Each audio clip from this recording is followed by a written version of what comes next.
Do you want to head on to the next topic, Gavin? Another little bit of a crash out, another little bit of a decline, if you will. Yeah, let's take a look.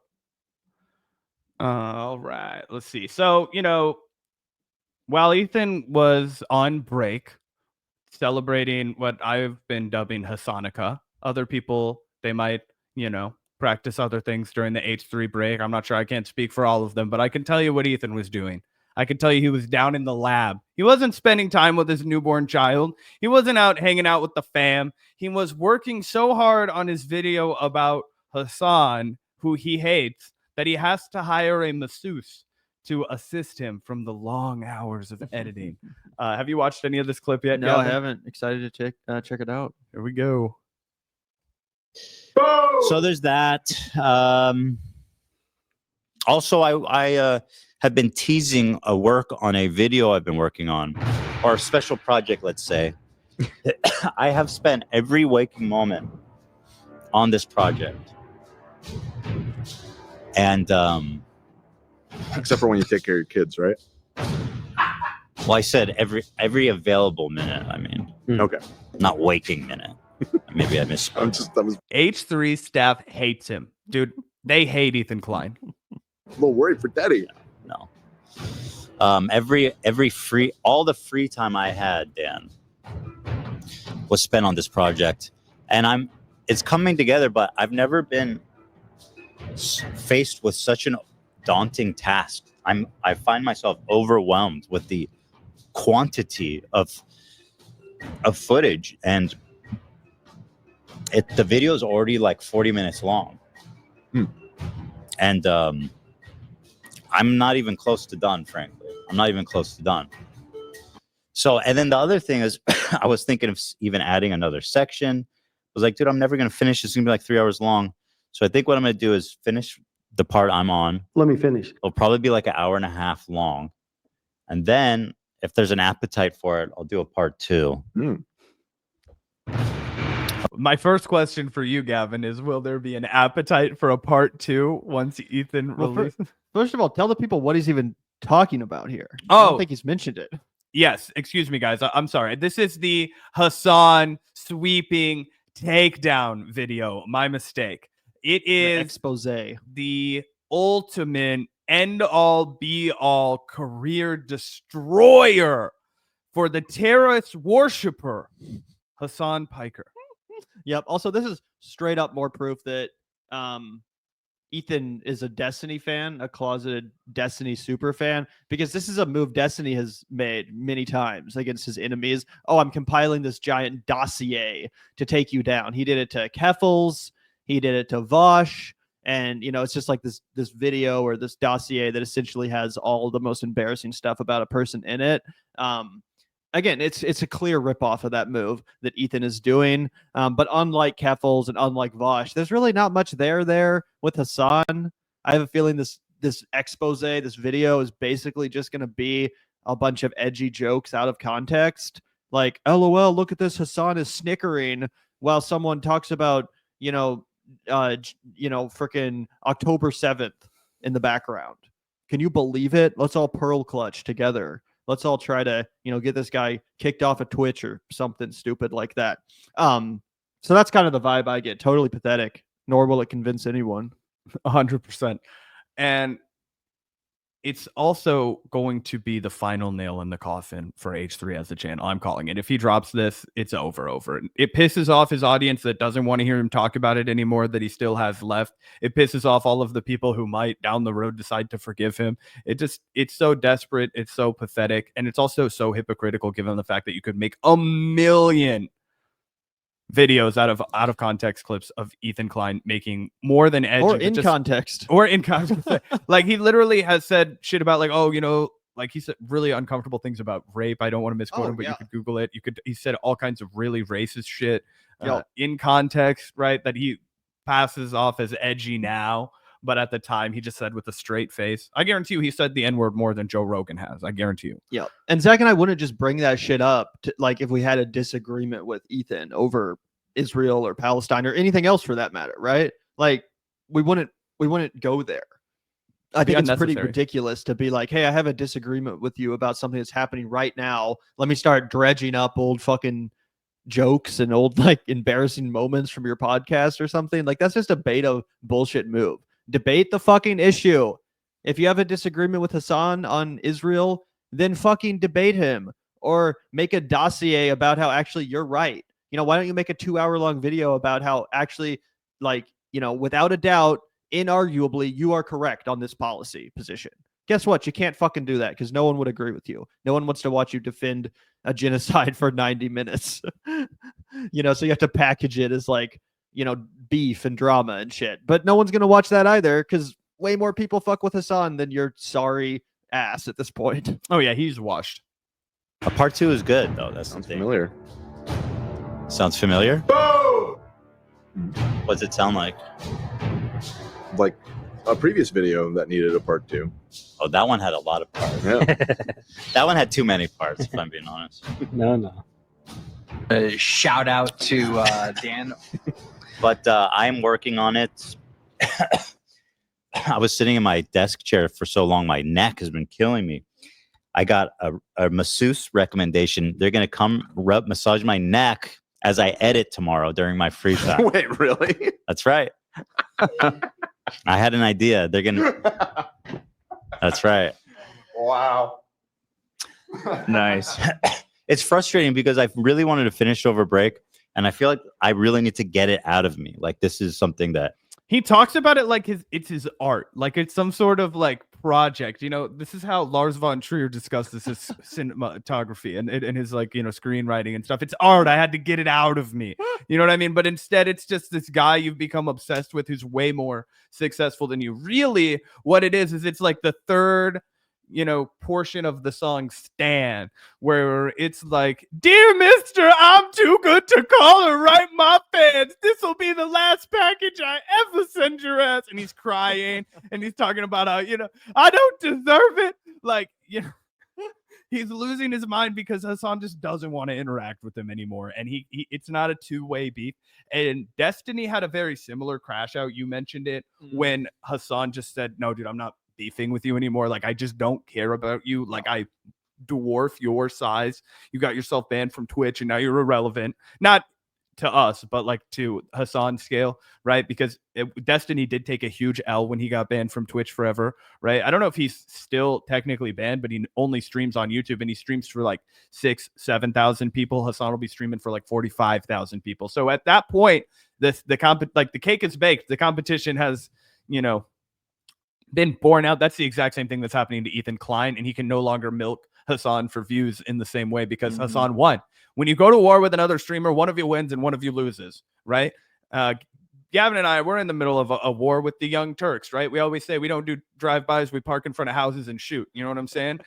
More Eminem references to come down the line if you hang with us, but that's the methodology here. And one of you wins and one of you loses. The Vanguard, we're winning this war with the Young Turks. Ethan Klein lost his war with Hasanabi. Oh yeah, and it's totally pathetic. If you're at the point in a beef or a battle where you're like, oh, trust me, I know you guys aren't with me right now, but after you see this 90-minute long dossier, after you watch this multi-hour long video, trust me, then you're gonna be with me, then you're gonna understand. Nah, you already lost. Say goodbye, move the fuck on while you still can, because honestly, the longer you the longer you drag this out, the worse it's gonna get for you, bro. And the worst thing about this is like it's not even entertaining content. It's not even funny content. You know, say what you will about Ethan's beef with Vosh from earlier in 2024. We talked about it a lot, and you know, you can have whatever opinion on that you want. Maybe you think he was unfair to Vosh. Maybe you think he was right on. One thing you can't deny about that is that it was entertaining fucking content. That was glorious. Again, even if you think he was unfair to Vosh, it was genuinely entertaining, just as like a roast. Like you could almost just watch those streams as like roast comedy, and it worked because there was so much weird shit, so many funny clips of Vosh saying genuinely crazy things that were like straight up objectionable and problematic. And you know, the oh, they're not kids, they're short stack goblins. There was real material to work with there. This Hasan thing, it's not funny. It's not Like it's just no one wants to sit there and watch you accuse your old friend of anti-Semitism and stuff like. It's just not. It's not a vibe. It's not funny at all. It's not entertaining. It just comes off as weird and like overly personal and bitter. 100%. And the thing about Vosh is, this is how you know Ethan's really on the decline. This is how you know that H3 is just not capable of going to battle with Hasan. H3 and Ethan Klein were like the leaders, and Hasan kind of contributed to the crusade against Vosh, which I personally, I don't really fuck with CP and people who want to make excuses for it. So I thought that was a huge L for Vosh. You mean lolly content? Lolly content. Let's be accurate. Sure. Sorry, drawings of CP, animations of CP, not the actual, not the actual criminal. Sure. Excuse me. Those are hairs I'm really interested in splitting. They really changed my mind. That's the position I had. But as an objective person who analyzed this media, Vosh made it through. He was like, I'm going to continue to make the best content that I can make. I'm going to stream every single fucking day, and I'm going to ride my way through it. And he just also hit 500,000 subscribers, and he goes live for like 7,000 fuckers every day, and he's just about as big as Destiny on YouTube. Now, Ethan would, I believe, sacrifice a nut to be in the position that Vosh is in now, which is just such a regression from where H3 was when they were at their peak. And you have to know that that's weighing on Ethan. Yeah. I mean, we took a look at their Social Blade, and the H3 views are down, subscribers are down. I imagine that a decent amount of normie people still tune into their live stream, like their actual show. But I imagine that's waning as well. I also talked about or theorized that the Teddy Fresh sales are probably down. That's Ethan's clothing company, which probably was bringing in the bacon for a while. I'm sure it still makes a decent amount of revenue, but I would imagine that, the sales for that are down too, because a lot of his audience has been punishing Ethan over his stance on Israel and Palestine. Again, he did this whole like, I'm a progressive, I'm a lefty arc right before deciding to side against the Palestinians during this genocide. You know what I'm saying? It's crazy. It's like, what do you think was going to happen, bro? The fuck are you, like, these people that you just courted into your audience? They're not pro genocide. Sorry. Yeah, 100%. And we can keep watching the meltdown. I feel I really need to say. So it's frustrating, but I'm working on it, And so far so good, I'll say. So far so good. Thanks. Exciting stuff. Thank you. So everybody, hope you guys enjoy that when it comes out eventually. I think within 2 weeks for sure. Within 2 weeks. Okay. Thank you so much. Wait till you guys see the. And what are we running here today? What's our temperature? Right, yeah, Gavin's gonna come for me. I've been gathering receipts for Zach's entire life almost since 5th grade. Yeah, it wouldn't take that much effort. He would just be fucking ready to go. Be like, sorry, I'm doing the Vanguard alone now, Zach. Zach's gonna host the Casa del Vanguard from Stillwell. He's spending some time getting to know the rural Americans that elected Donald Trump. He'll be back someday. He's moving to a farm so he can play with the other dogs. Anyway, there happens to be massive fires over in Southern California, right where H3 records, and I just thought this perfectly encapsulates the mental health situation that's over in this house. Outside our window, it's close, but we're safe for now, and wind is blowing away from us. Hasan, for sure, hoping the fire takes out my computer. Sir, you have a family that is about to experience a natural disaster, and you are thinking about trolling Hasan Piker right now. It reminds me of when David Sirota was like, if only my fucking movie had been better reviewed and had won the Oscar, I would have finally fucking, it would have been crazy. Yeah. This is karma for Ethan making fun of Aaron Bushnell. Now he's going to get the Bushnell treatment himself, if you know what I'm saying. Ooh, edgy humor.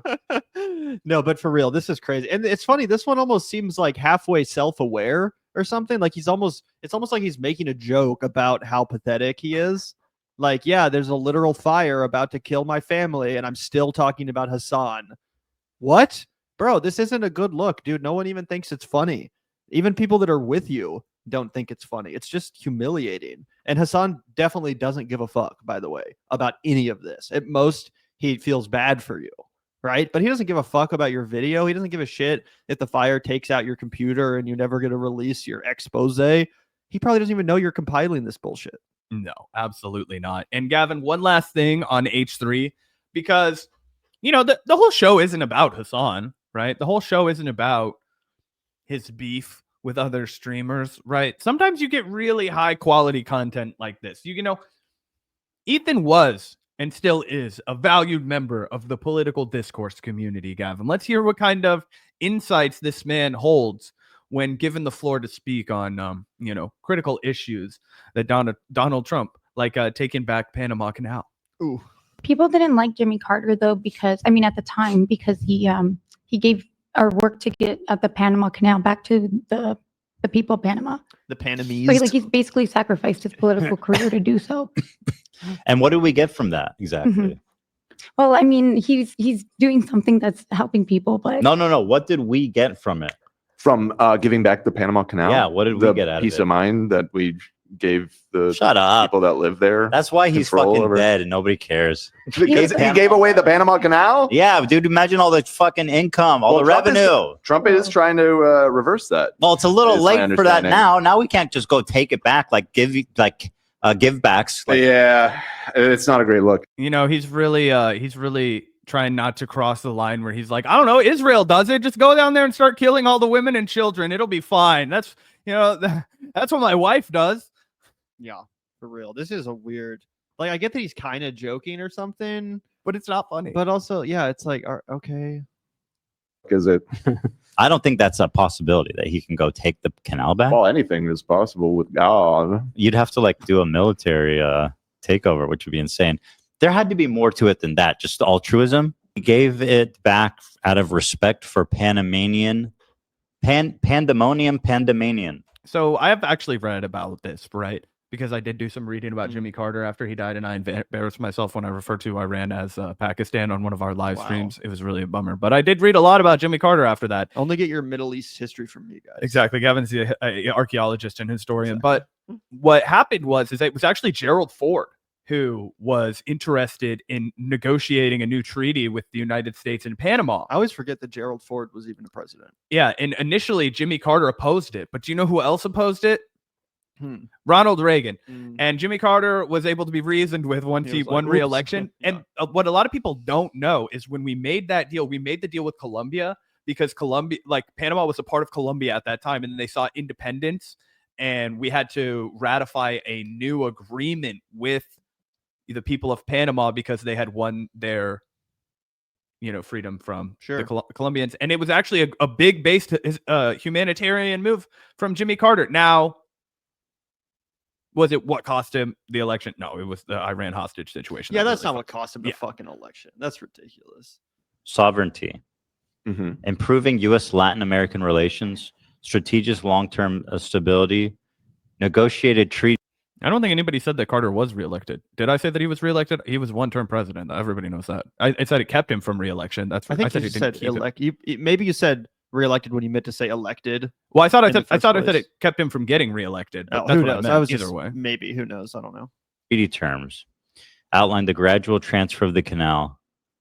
Yada, yada, yada. Moral, ethical, boring, snooze. Wow. He did it for all the wrong reasons. Can you imagine a president?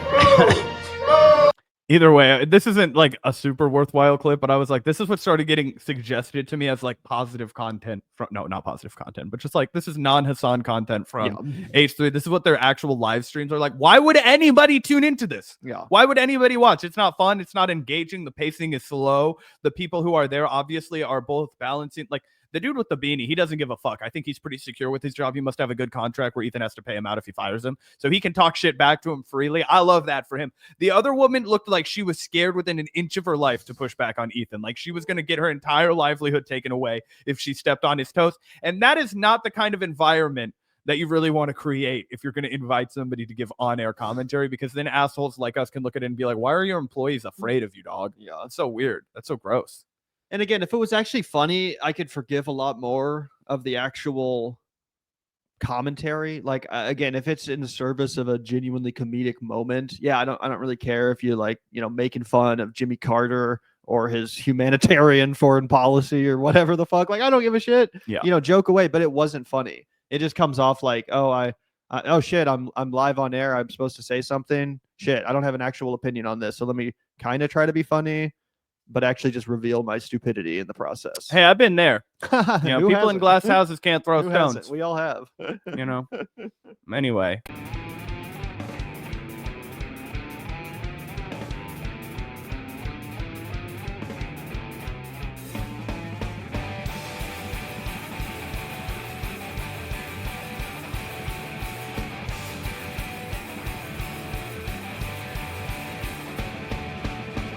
Look out the door if you hear an ambulance. The Vanguard will be there.